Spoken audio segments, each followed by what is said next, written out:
मनुष्य का जब भी वीर्यस्खलन होता है तो उसमें उसकी ऊर्जा का अंश भी होता है।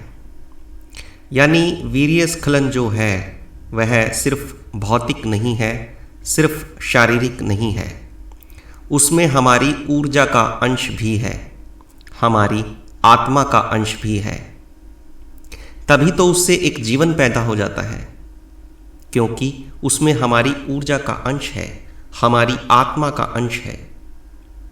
जिस ऊर्जा से एक जीवन पैदा हो सकता है, सोच कर देखिए कि उसमें कितनी शक्ति होगी, और हम उस शक्ति को रोज ऐसे ही बहाए चले जाते हैं। वीर्यस्खलन से होने वाले शारीरिक नुकसान की तो हर कोई बात करता है, पर उसके साथ जो हमारी आत्मा का, हमारी ऊर्जा का जो नुकसान होता है उसके बारे में कोई बात नहीं करता। जबकि असली नुकसान तो सिर्फ और सिर्फ ऊर्जा का है, हमारी आत्मा का है। शारीरिक नुकसान को तो हम भोजन के द्वारा पूरा कर सकते हैं, पर अपनी आत्मा का जो नुकसान हुआ है उसे कैसे पूरा करेंगे? उसे कभी पूरा नहीं किया जा सकता। साधारणतः उसे पूरा नहीं किया जा सकता, क्योंकि हमें ऊर्जा बढ़ाने का कोई भी रास्ता मालूम नहीं है। हर बार जब भी आप वीर्यस्खलन करते हैं, आप आत्मा का नुकसान करते हैं। तभी तो हम देखते हैं कि मनुष्य दिन पे दिन निस्तेज होता जा रहा है। इसका कारण सिर्फ और सिर्फ यही है, हमारी ऊर्जा को हम गंवा देते हैं, उसी से हम निस्तेज होते जा रहे हैं।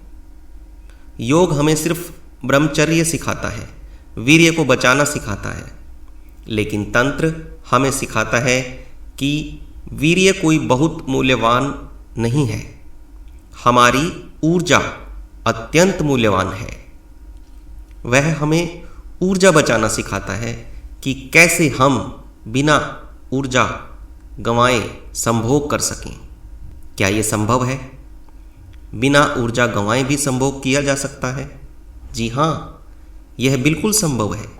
तंत्र में बहुत सी ऐसी तकनीक हैं जिसमें हम बिना ऊर्जा गंवाए संभोग कर सकते हैं। क्या आप जानते हैं, शारीरिक सेक्स से ज़्यादा मानसिक सेक्स से नुकसान ज़्यादा होता है। अब आप सोचेंगे ये मानसिक सेक्स क्या होता है? देखिए, जब भी आप कोई सेक्स का विचार करते हैं, कोई अश्लील चित्र या कोई फिल्म देखते हैं, तो फौरन लिंग पर ऊर्जा आ जाती है। अगर आप थोड़े भी गहरे हैं तो आप महसूस कर पाएंगे कि ऊर्जा का स्खलन हुआ है। हाँ, ये सच है कि वीर्य का स्खलन नहीं हुआ है, पर ऊर्जा का स्खलन हुआ है, होता है। हम अपनी ऊर्जा को कैसे बचा सकते हैं कि उसका स्खलन ना हो? क्या ऐसा संभव है? मैं कहूँगा ऐसा बिल्कुल संभव है। तंत्र में बताया गया है कि आप अपनी ऊर्जा को स्खलन होने से बचा सकते हैं। जितनी अधिक आप में ऊर्जा होगी, उतने आप तेजस्वी होंगे, विवेकवान होंगे। तंत्र में ध्यान की विधियां हैं जिससे ऊर्जा नीचे की ओर न जाकर ऊपर की ओर जाने लगती है, यानी ऊर्जा का स्खलन बंद हो जाता है, और वह हमें विवेकवान होने में मदद करती है। पूर्णतया आपके हाथ में है कि आप अपनी ऊर्जा के साथ क्या करते हैं। उसको ऐसे ही गंवा देते हैं या उसका इस्तेमाल करते हैं अपने विवेक को बढ़ाने में, अपनी ऊर्जा को बढ़ाने में, अपनी बुद्धि को बढ़ाने में। हमारे साथ जुड़िए, हम आपको सिखाएंगे ऊर्जा का सही इस्तेमाल। जिस ऊर्जा से आप अपना जीवन बदल सकते हैं, उस ऊर्जा को हम ऐसे ही बहाए चले जा रहे हैं। ऊर्जा की कमी ही हम में थकान, बीमारियां, तनाव लेकर आती है, मानसिक बीमारियां लेकर आती है। और अगर ऊर्जा भरपूर हो तो हमारा जीवन आनंद, उल्लास और खुशी से भरपूर होगा।